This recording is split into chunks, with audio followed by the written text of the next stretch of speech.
Hello and welcome back to TED Talks Truth and Reality about suicide prevention and PTSD rehabilitation. I know this is a delicate topic. My wife told me to avoid it. And for the last day or two, I prayed and contemplated and meditated on it until I came to the conclusion, well, why not me? Circumstances have brought me to this point, and last week I talked about PTSD in the military and throughout our society. I didn't realize it was such a prevailing ailment. And then the fact that 22 vets commit suicide every day made me wonder even further, how great is this social problem? And then I realized every minute someone contemplates. That's over 500,000 people a year contemplating suicide, and 30,000 do. This is a clear indication something is wrong within our cultural, societal way of doing things. And then I realized my book, Slow Down and Love, addresses this issue because it makes each person consciously aware that their future, their life, their happiness is in their hands. And if they consciously make an effort to be happier and rid themselves of the burden of the past demons and devils and evil thoughts that are haunting them, then maybe they could avoid and step away from such bad thoughts. Now, it may sound silly, but let me explain it from this little analogy. Every one of us has seen the cartoons where the little devil and the little angel sits on the shoulder and yelling into the ear of the individual, do it this way, do it this way, no, do it this way, no, do it this way, you got to do it this way. Well, in the course of our discussions together, and as we get into the book and you begin reading it, and remember, it's free this month. All you have to do is go to the tedtalk.com.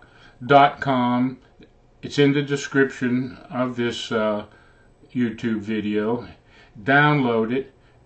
It's either in EPUB or in Kindle version, and begin reading along and take your time so I can explain the various nuances and subtleties behind the chapter that we're discussing or going to look into as we go along. All I ask you to do is to open your mind, unlock your heart, and join me on a quest for your own self-enlightenment.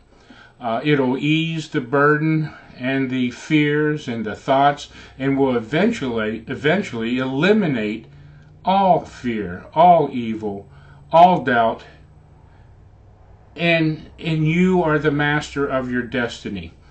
I know many of us are unhappy at times with the cards we're dealt, and we say, oh, I was dealt a bad hand. Well, I am going to explain to you that the one beauty of life is you can throw those cards in and ask for another shuffle and another hand anytime you want. You do not have to accept the spot you're in right now. You do not have to accept the demons and devils and evil thoughts running around in your mind at this moment in time.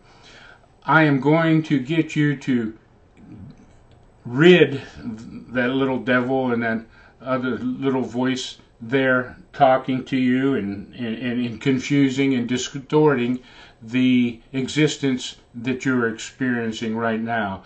I'm going to help you understand why you have to take your heartfelt feelings and talk directly to the source of all of us, the creative force that has manufactured all there is or will ever be, all that is seen and unseen. These direct communications eliminates the head trip you're on and gets to the heartfelt truth and reality of existence, and helps you overcome the burdens of the bad thoughts and evil thoughts that are racing around in your head. You will learn to quiet that down because they'll no longer exist. The only thoughts will be the hearts that filter, the thoughts that filter through your heart into your mind. And gradually you'll become able to consciously, instantly exist in a more blissful, more happy environment. Now, you say to yourself, well, heck, that's a bold claim. Well, listen, it's not going to cost you anything to download the book. It's not costing you anything to listen to me.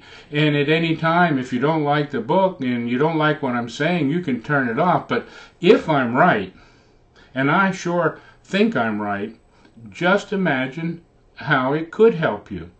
So, as I go along through the ongoing discussions, I want to give you in the Wounded Warrior community and those in the PTSD community and those that are entertaining harmful thoughts to themselves to stop, put that aside, and just give me the chance to reach into your heart and unlock that doorway to spiritual truth and spiritual understanding.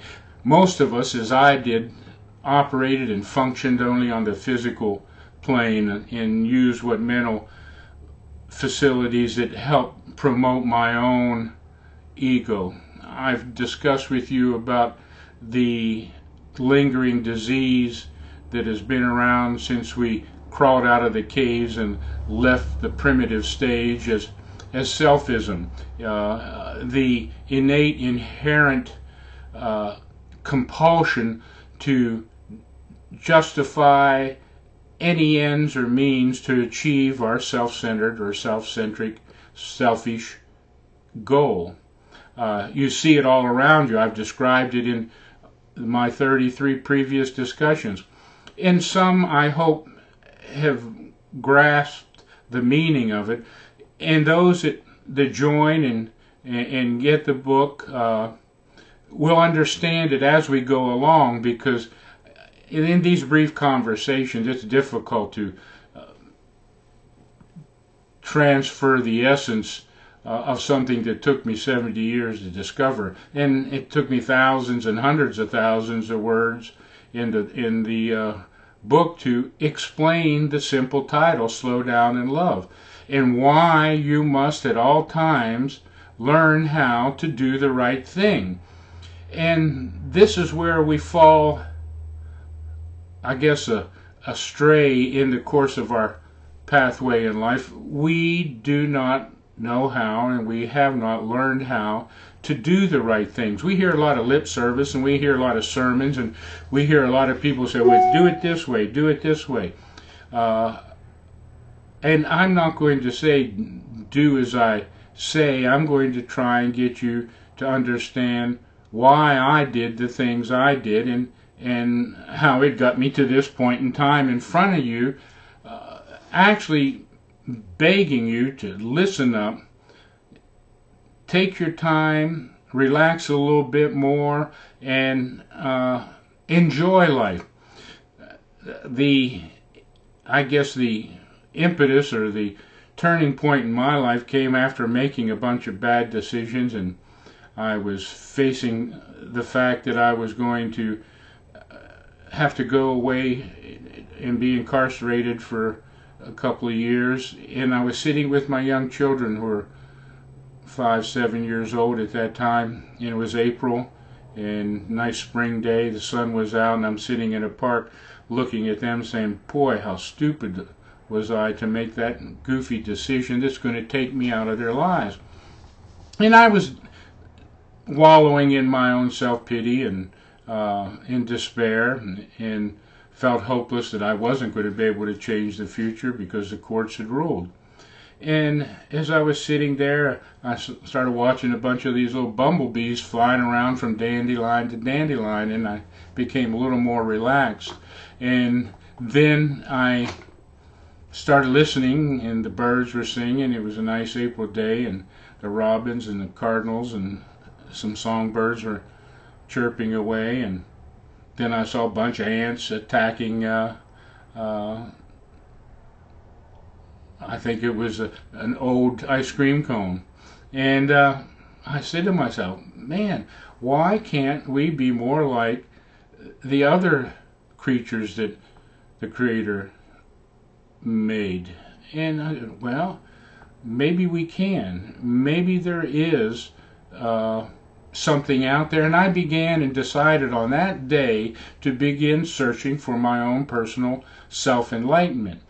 I explain all this in the book, and I hate to keep saying, well, the book, but the book is the key. It isn't going to cost you anything, and if you don't like it, you can delete it from your screen, and you don't have to come back and listen to what I'm going to continue to say, and it is going to be the same thing.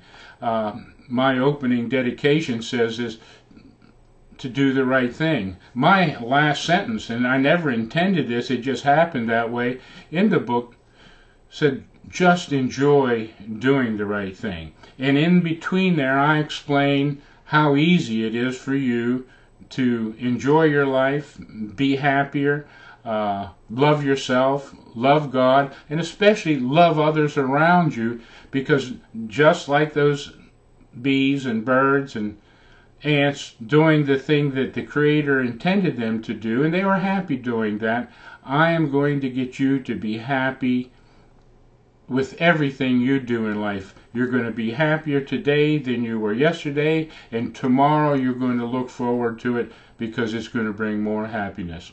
I know I am approaching my limits in time again, because again I would like to talk on, and I'll pick this up on Sunday, just where I'm leaving off, because in the next week I'm going to get right into the dedication and the preface of the book and walk with you chapter by chapter to explain the subtleties and underlying